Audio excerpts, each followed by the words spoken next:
नमस्कार दर्शक बंधु सरकार बड़ घोषणा केवाईसी करनथिले आसंता मासरु मिलिबनी चाउल तो कौन रही संपूर्ण अपडेट जानिबा ता पूर्व जदि हम चैनल को सब्सक्राइब करना एबे चैनल को सब्सक्राइब कर ऑल नोटिफिकेशन को ऑन कर दियंतु जहाँ द्वारा आगु को एही अपडेट और नोटिफिकेशन सर्वप्रथम पाई परिबे।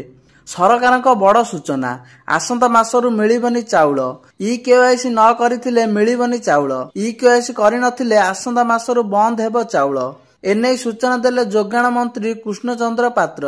मंत्री सूचना अनुसार एबे भी राज्य 15,67,000 केवाईसी करनाहांती केवाईसी करनथिले लोक चाउल पाउछंती ताको बंद कर दिया जिवो। जे माने केवाईसी करिवे नाही सेमानक पई चाउल जीव नाही। केंद्र सरकार केवाईसी बंद करिसंती समय बढ़ाइले आमे बढ़ाइबु बाद पड़िथिबा हिताधिकारी लिखित भाबे देले विचार करा जिवो।